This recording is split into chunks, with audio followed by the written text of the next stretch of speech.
It is June 18th, 2016. This article is best started off by saying, didn't do nothing. That's what Pete Santilli can claim now with the article that's on his website.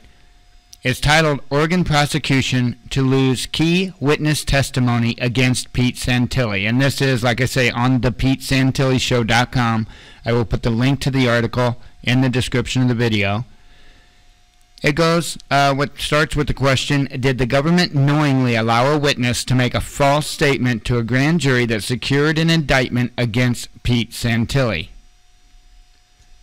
Pete Santilli's attorney, Thomas Cohen, has filed a motion to suppress the key prosecution testimony of a man who claimed he observed Santilli at the Harney County Committee of Safety meeting on December 22, 2015.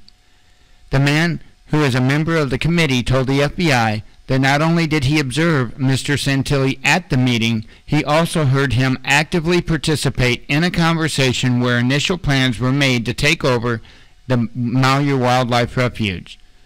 Pete Santilli denies being in Harney County on December 22, 2015.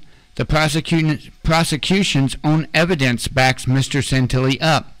Bank transitions, internet activity of his live-streamed morning show from the IP address of his studio in Cincinnati, and eyewitness accounts all put Santilli in Cincinnati, Ohio, when the Tuesday night meeting in Harney County, Oregon, was said to have taken place.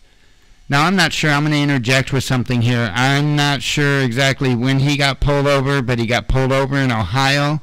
Those that followed Mr. Santilli before all this happened will know that he got pulled over, that he actually had his at least one of his firearms taken in that traffic stop. Anyway, we'll move on. The eyewitness told defense investigators he may have been confused when he spoke to the FBI, and now he isn't sure if Pete Santilli was there or not. I may have been wrong about Pete being there. I may have gotten the meeting confused with the public meeting I saw him in January after the takeover. The public meeting the witness is talking about in January was nearly a month after the December meeting and was live streamed to the public. This admission may also raise questions as to whether or not the witness's testimony will be reliable if he is testifying for the prosecution against Santilli's co-defendants. It is possible this witness testimony could prove to be an even bigger problem for the prosecution if his testimony was used to help secure the grand jury indictment for Mr. Santilli's subsequent charge and arrest in what the government claimed was a conspiracy based in part on that meeting. Under United States v.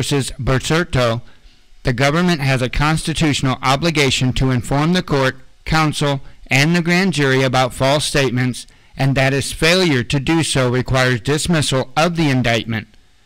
In Berserto, the Ninth Circuit held that the due process clause of the Fifth Amendment is violated when the defendant has to stand trial on an indictment which the government knows is based partially on perjured material and when jeopardy is not attached.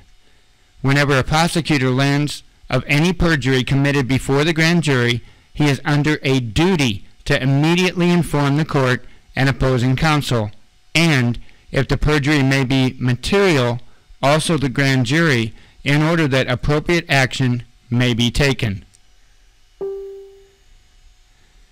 The grand jury's historic role has been to serve as a protective buffer standing between the ordinary citizen and the overzealous prosecutors, possibly like Ethan Knight. The reality that grand jury proceedings are secret, repartee, and largely under the control of a federal prosecutor should magnify counsel's concern regarding the propriety of the investigation or usurpation of power by the prosecutor is called into question.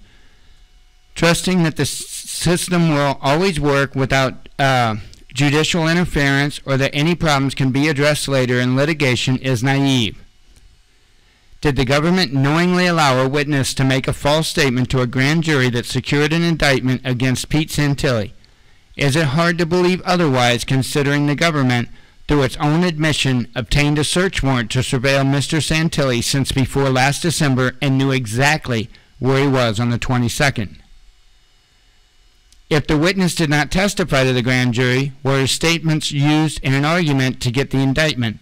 And why, after knowing Pete Santilli couldn't have possibly been in Harney County on the 22nd, did prosecutors allow the false accusation to stay in the discovery, possibly tainting the judge's view of Mr. Santilli's role in the January occupation of the Malheur Wildlife Refuge? Along with the motion to suppress, Tom Cohen, attorney for Pete Santilli, is now considering his client's full options after this discrepancy was revealed in discovery. So there you go. Once again, the link will be down in the description tab. This sounds like it's really, really good news for Pete. I'm really stoked. I hope that they have to drop everything, and I hope he's a free man very, very soon.